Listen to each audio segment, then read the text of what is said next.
Bonjour à toutes et à tous et bienvenue sur NTD L'Actu, votre point sur l'info de ce mardi 9 avril. Si vous aimez nos émissions, merci de cliquer pour vous abonner et de liker la vidéo. Tout d'abord, un tour de l'actualité en France. Le ministre français des Affaires étrangères, Stéphane Séjourné, a déclaré que la France n'avait plus intérêt à discuter avec les responsables russes. Cette décision fait suite à un appel téléphonique entre les ministres des armées russes et français. Séjourné a affirmé que les communiqués résultant de ces discussions étaient mensongers, notamment sur la coopération en matière de contre-terrorisme. Les relations entre les deux pays sont au point mort pour le moment. Et loin des circuits diplomatiques et plus proches de la vie quotidienne, deux députés LR ont proposé une loi pour réguler l'usage des écrans en présence des enfants de moins de 3 ans. Ils mettent en avant les effets négatifs des écrans pour le développement des tout-petits. La proposition de loi vise principalement les espaces publics et les professionnels de la petite enfance, tels que les assistantes maternelles et les crèches. Et on reste dans la vie de tous les jours, avec une nouvelle réglementation qui entrera en vigueur le 15 avril. Elle impose de tenir son chien en laisse lorsqu'on se promène en forêt, sous peine de recevoir une amende de 750 €. Cette mesure valable jusqu'au 30 juin vise à protéger la faune sauvage durant sa période de reproduction. Les critiques considèrent que cette règle est trop stricte. Et que vous soyez en forêt ou en ville, nous vous conseillons d'éviter les séances de sport en extérieur, car un épisode exceptionnel de poussière du Sahara affecte la qualité de l'air. Un observatoire avertit que cette augmentation de la fréquence des poussières sahariennes peut avoir des conséquences sur la santé. Et ces concentrations devraient augmenter dans les prochains jours. Et il est temps maintenant de retrouver Anthony. Anthony, c'est à vous. Merci Gabriel. Bonjour à tous. Aujourd'hui, nous revenons plus en profondeur sur la décision d'Elon Musk de défier l'ordre de la Cour suprême du Brésil. En effet, le patron de X Corp a annoncé que sa plateforme ne se plierait pas aux exigences de censure imposées par le tribunal brésilien. Concrètement, il refuse de se conformer à un ordre de suspension de certains comptes d'utilisateurs et déclare qu'il lèverait toutes les restrictions de comptes ordonnées par la Cour suprême. Son annonce fait directement suite à l'enquête sur les Twitter Files, brésiliens menée par le journaliste d'investigation Michael Schellenberger et ses collègues. Celle-ci révèle une campagne de répression de la liberté d'expression orchestrée par le gouvernement du Brésil. Du coup, la décision du PDG de X risque d'avoir de lourdes conséquences pour la plateforme au Brésil.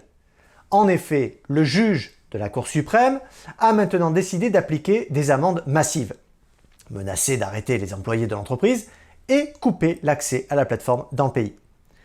Musk, quant à lui, bien connu pour ses positions en faveur de la liberté d'expression, tient tête.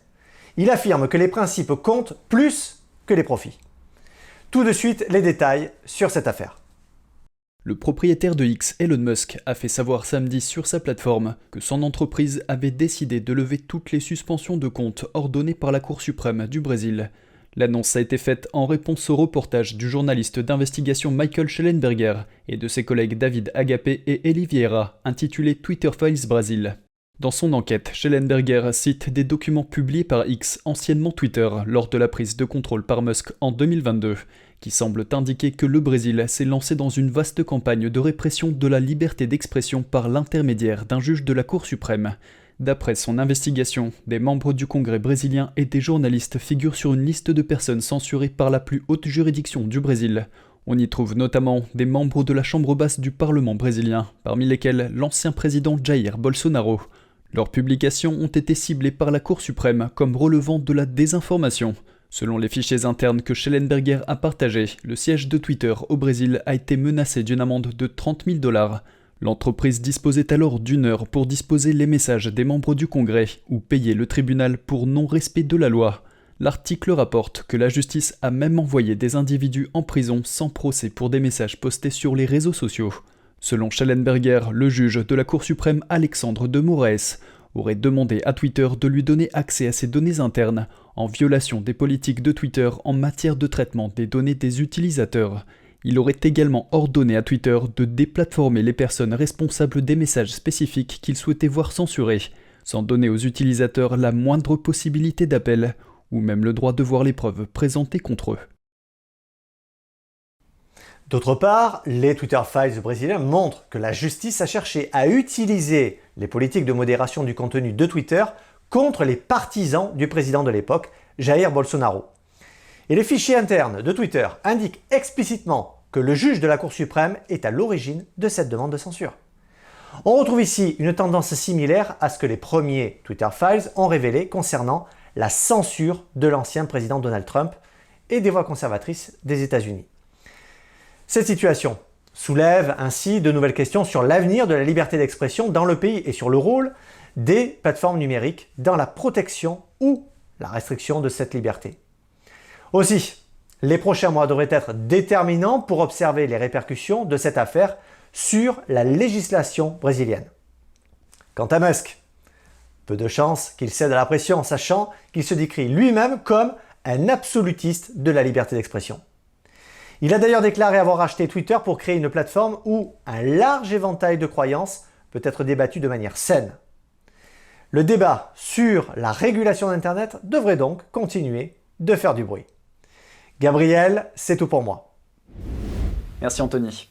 Et de l'autre côté du globe, des menaces en provenance de l'Iran pèsent sur les ambassades d'Israël, mettant les autorités israéliennes en alerte. En réponse, le gouvernement israélien a pris des mesures pour renforcer la sécurité des représentations diplomatiques à l'étranger. Les citoyens israéliens sont invités à faire preuve de vigilance et à éviter les déplacements non essentiels dans les zones à risque.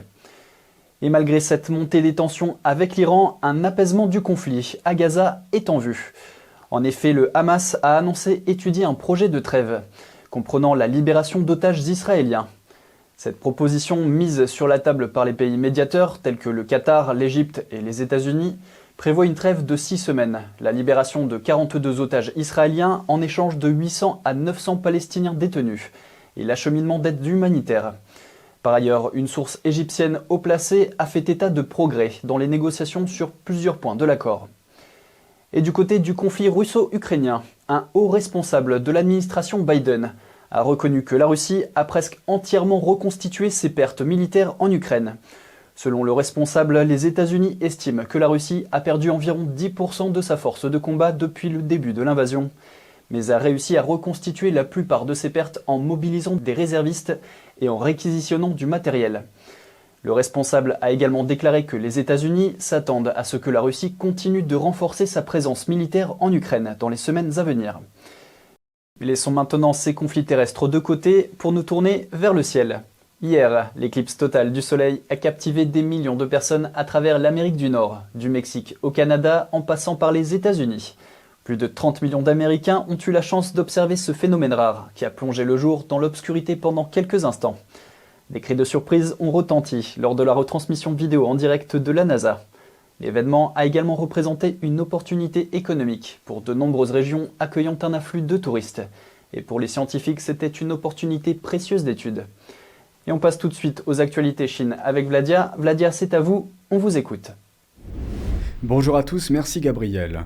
Un remerciement a suscité la fureur de Taïwan. Le gouvernement taïwanais a qualifié d'éhonté le comportement diplomatique de la Chine, Pékin ayant saisi l'occasion du séisme pour réaffirmer sa revendication territoriale. Mercredi dernier, Taïwan a été frappé par un tremblement de terre d'une magnitude de 7,4, le plus fort depuis 25 ans. La catastrophe a fait au moins 9 morts et plus de 900 blessés. Alors que les témoignages de sympathie et de soutien affluaient vers Taïwan, le représentant adjoint de la Chine auprès des Nations Unies a déclaré, je cite, « Nous apprécions la sympathie et les préoccupations de la société internationale à l'égard de Taïwan ». Fin de citation. Le Parti communiste chinois considère Taïwan comme son propre territoire. Il a déclaré vouloir prendre le contrôle de Taïwan par la force si nécessaire. Pékin revendique également le droit de parler au nom de Taïwan sur la scène internationale. Pourtant, le PCC n'a jamais gouverné Taïwan depuis que Mao Tse-tung a pris le pouvoir en Chine. Et le parti au pouvoir sur l'île rejette catégoriquement les revendications de la Chine. Taïwan n'a pas tardé à répliquer à la remarque de Pékin. Son ministère des Affaires étrangères a dénoncé l'utilisation éhontée par la Chine du tremblement de terre de Taïwan pour mener des opérations cognitives au niveau international. Taïwan utilise cette expression pour décrire les tactiques de guerre psychologique de Pékin. Dans une déclaration, le Conseil des affaires continentales de Taïwan a également rejeté une offre d'aide faite par Pékin. Un expert taïwanais a déclaré que l'offre de la Chine n'était, je cite, « pas d'une réelle gentillesse en raison des menaces militaires constantes de Pékin à l'encontre de l'île ». À noter que Taïwan a détecté 9 navires de guerre chinois et 30 avions de chasse opérant près de l'île, juste après le tremblement de terre. Plus de 50 pays ont exprimé leur soutien à Taïwan suite au tremblement de terre. Et pour continuer malheureusement sur le thème des catastrophes naturelles, de très violentes tempêtes ont eu lieu dans le sud de la Chine. Selon les médias chinois, des vents violents ont fait chuter une femme qui est apparemment tombée de la fenêtre de son appartement. Un incident similaire s'est produit dans le même complexe résidentiel. Une femme de 60 ans et son petit-fils ont vu les murs de leur logement détruits et ont été projetés à l'extérieur. Des vidéos et des photos prises dans la région révèlent que des vents très violents ont balayé les villes de la région. Des habitants décrivent la scène comme horrible et évoquant le jugement dernier.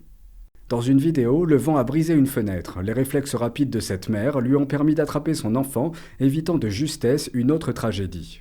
Et à un moment critique, un père a réussi à protéger sa fille de justesse. Dans cette vidéo, un groupe d'employés s'efforce d'empêcher une installation de céder sous l'effet des vents violents. L'un d'entre eux a été soulevé par le vent. Cette vidéo provient d'un dortoir d'étudiants chinois où 4 jeunes ont bloqué une porte mais n'ont pas pu empêcher les vents de pénétrer à l'intérieur. Des tempêtes de grêle ont également frappé certaines régions pendant 5 jours, mettant les habitants sous pression. Selon le quartier général de la province du Jiangxi, chargé de la lutte contre les inondations, des dizaines de milliers de personnes sont touchées dans 9 villes. Les pertes s'élèvent à plus de 19 millions d'euros. Bien sûr, j'ai converti en euros. Les autorités locales ont prévenu que d'autres événements météorologiques extrêmes étaient à prévoir. Merci à tous, bon rétablissement aux citoyens taïwanais et courage aux citoyens de Chine continentale. À demain. Merci Vladia. Et on conclut cette édition avec un grand peintre du siècle d'or néerlandais, Karel Fabricius. Il a été l'élève de Rembrandt, maître de l'école hollandaise. Membre de la Guilde de Saint-Luc en 1652, il a travaillé sur des portraits de la cour des princes d'Orange, des scènes de genre et des tableaux historiques. Après avoir été influencé par Rembrandt, le néerlandais a évolué vers des couleurs plus claires et chaudes, mettant l'accent sur l'harmonie des couleurs et la perspective. Ses œuvres à Delft révèlent une créativité remarquable, influençant de nombreux artistes. Malgré son décès prématuré à l'âge de 32 ans, Fabricius a marqué l'histoire de l'art, notamment à travers une maîtrise particulière de la lumière. Le mystère demeure quant à l'évolution de son style artistique, qui a radicalement changé d'une période à l'autre. Ainsi s'achève ce journal. Merci à tous de l'avoir suivi. On se retrouve demain à 13 h pour une nouvelle édition de NTD L'Actu. Très bon après-midi et à demain.